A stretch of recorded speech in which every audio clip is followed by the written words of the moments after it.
You know, as a passionate language learner, this question has always pondered me.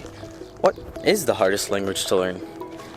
I've traveled to a lot of countries and I've studied a lot of languages, but I've never really took the time to wonder what is the most time-consuming and or most difficult language to wrap your mind around. So, without further ado, let's learn about language.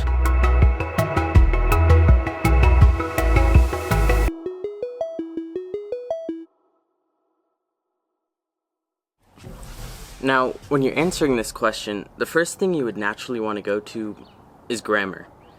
If language was a Lego set, grammar in its sense would be that little instruction guide they give you with all the pictures. Essentially, you use that to figure out which order you understand and construct this building, this Lego set.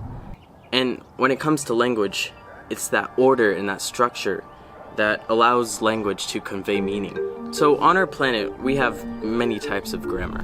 We have basic analytic languages like English and Chinese, where you really don't add stuff to the end of the verb like you do in a Romance language, but rather most of the information is conveyed through separate words.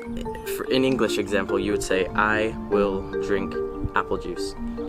Chinese, it'd be the same. It'd be 我会喝苹果汁. And many languages do that. But then you have languages like Inuktitut and Greenlandic. I'll take Inuktitut as an example. It's spoken on Baffin Island in Nunavut, Canada. But to convey things such as I will have to go to the airport, you would say which as an English speaker, it's almost mind-boggling that that's one word. But languages such as Inuktitut use this. And as a non-native speaker, this can be quite daunting and quite challenging initially. But eventually you can overcome it through constant practice. Which leads me to my next investigation. A lot of languages still do this, and it tends to be a more archaic feature that we see in Latin and Slavic languages. And it's inflection. So inflection is pretty much when you add endings to words to convey different gender, singular, plural, even duality in some languages, which is we for two people. And it also conveys what part of the sentence that noun and or verb is functioning in. Let's take Slavic languages, for example. They're somewhat notorious for having these case endings. While many European languages, such as those in the Romance branch, have dropped this idea of adding inflection except for verbs, these Slavic languages have kept and used these endings. If it's the subject, or it's the object, or it's the indirect object, or it's in a preposition, or it's located somewhere. In fact, there's almost 40 ways to convey one word in each of these Slavic languages. And for the most part, they all follow these same intense, inflective rules. But one that particularly interests me is Polish. Because rather than just having this, they also have it for masculine, feminine, and neuter.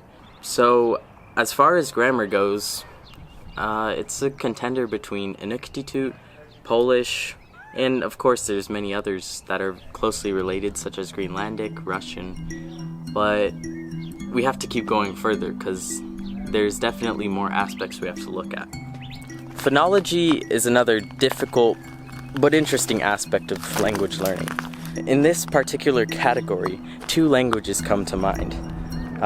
The Abkhaz language in Caucasia and the Kong language in Namibia. And yes, it's a click language. Let's sit down for this one, it's complex. So this language, Kong, which is spoken in Namibia, uses over 84 click consonants to convey words.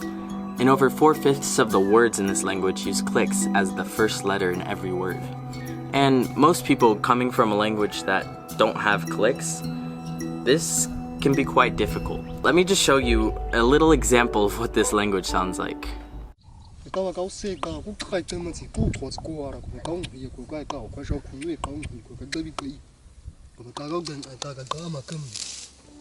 As you can see, Gong is almost the ultimate challenge for the mouth. It really pushes our biological limits, and the Abkhaz language in Caucasia that I mentioned is also very similar in this sense. And there's also another trend that these languages use very little vowels, so that can probably lead to a lot of confusion when learning these languages. So as far as speaking, those are the languages that might be the most difficult.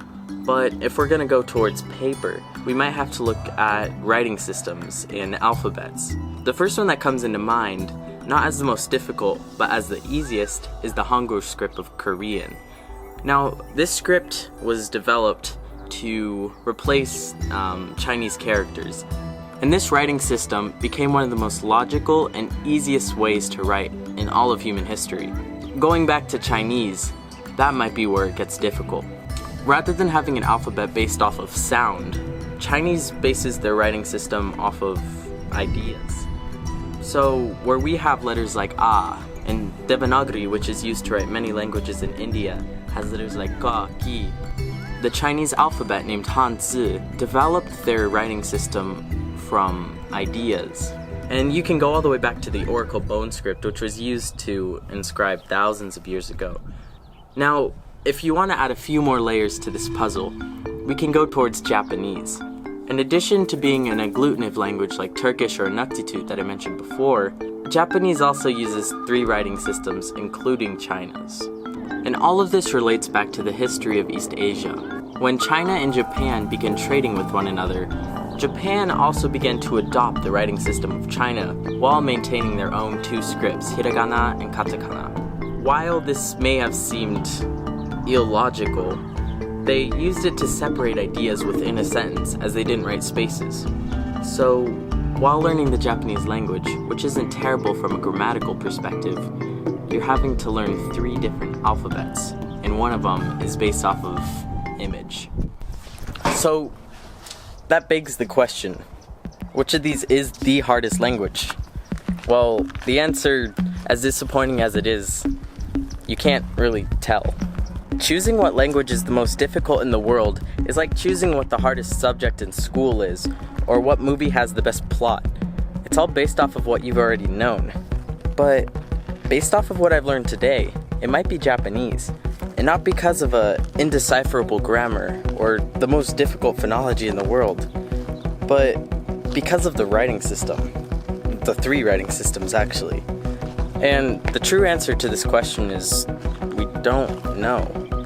And not because there's no scientific evidence to back anything, but because it's based off of what you already know.